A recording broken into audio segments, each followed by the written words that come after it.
also we've seen throughput increase from the original projected throughput of 4,600 tons a day. We ended up putting a bigger ball mill in, and we've actually done another expansion recently where our daily throughput is over 6,000 tons a day.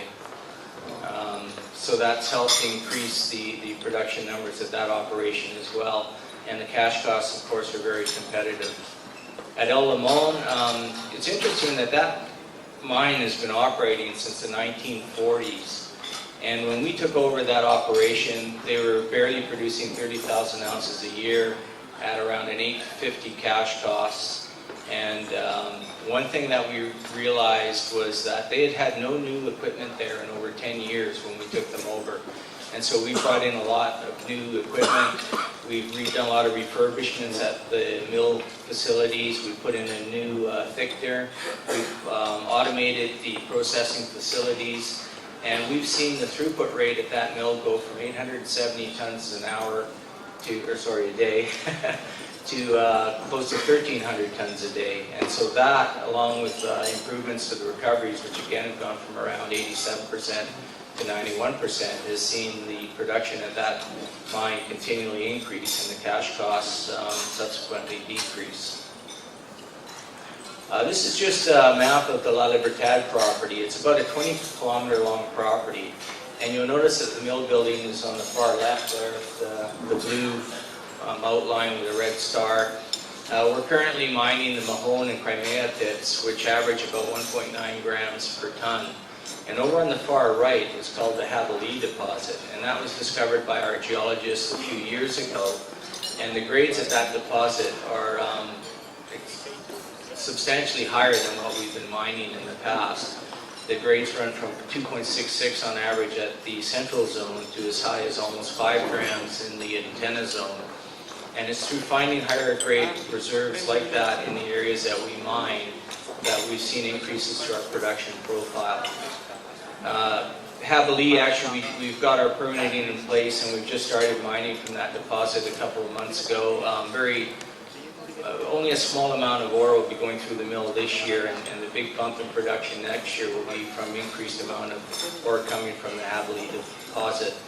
All the red lines you see on that map are just not a mistake by an artist. They're actually indications of other potential veins within the property that we own.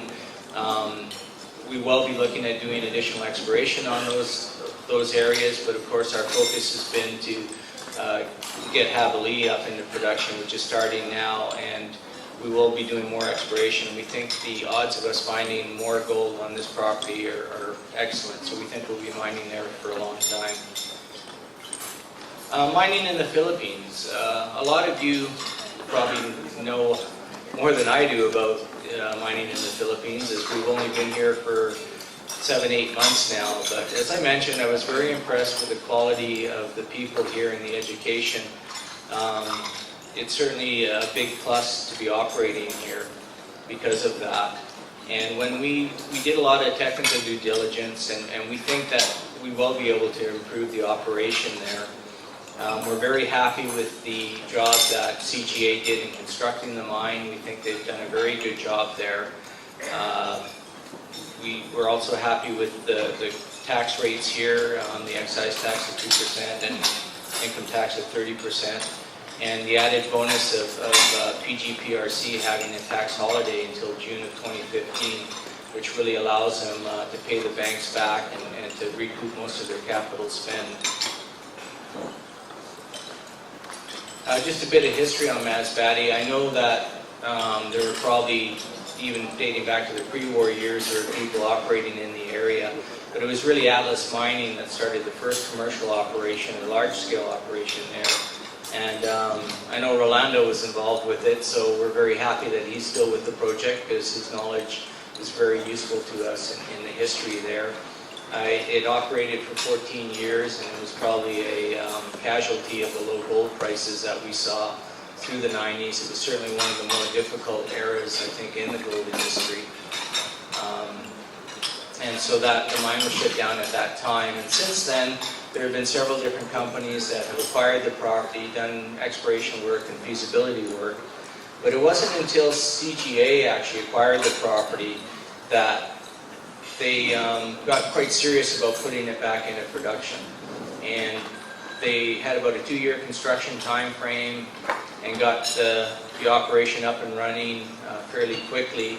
And the impression we got, and have had, is that the people of Masbate were actually very happy to see the mine start up again there, because it's quite a poor region, and it offers a lot of employment to people. There's a lot of spin-off benefits, and we'll go through a bit more of that as we go through. So it's good to be in an area where people want you to be, because there are a lot of misconceptions about mining that we really need to do a better job of educating people on. And I'm just going to pause here for a second just to tell you one of the things that we did in Nicaragua was when we first went into there was a real conception by Daniel Ortega, who was the president, that mining was really bad for the economy and bad for the environment.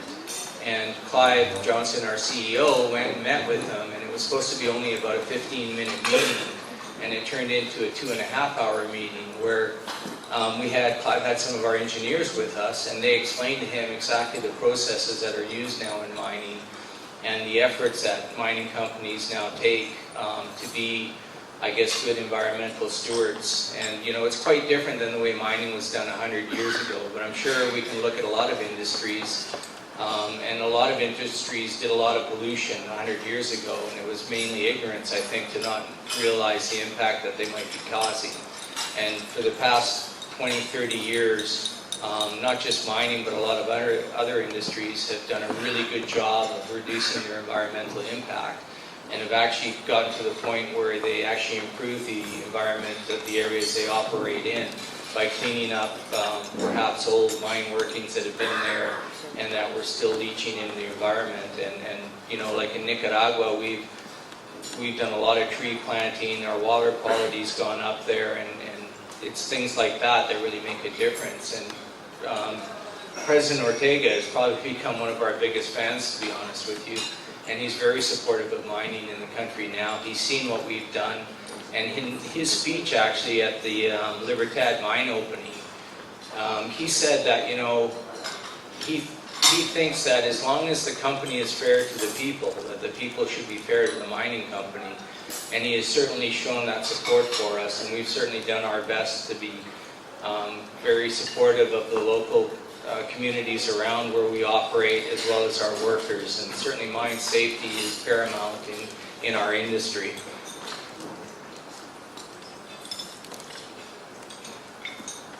The first gold pour at Masbate was in May 2009. As you look at this picture, you can probably recognize some of the people here. I can see Chris is there, and Norman, and Rolando. There's a guy in there that kind of looks like Mike Cinnamon, who's here with me, but it's not. At least I don't think it is. At the Masbate gold mine, they've produced over 565,000 ounces to the end of 2012, so it's probably well over 600,000 ounces now. Production will be about 180,000 ounces this year and increasing next year.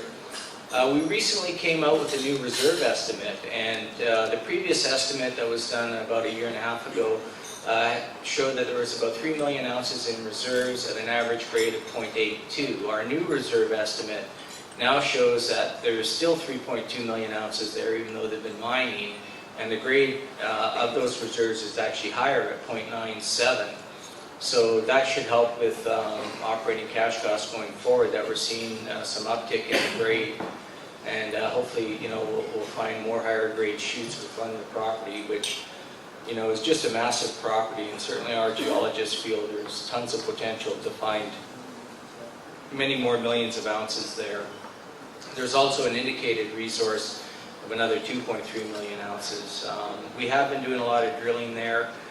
We haven't got all our assays in, and the current reserve estimate is actually based on data that was completed about a year ago. So we'll be doing another reserve estimate on early next year, and I think we'll probably be seeing another increase in the amount of ounces at that project.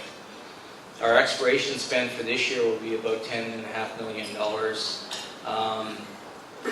Also, the other thing that will be happening there next year is we'll be replacing the old SAG mill, which was from an operation, interestingly enough, that was operating on Vancouver Island, not too far away from the V2 head office.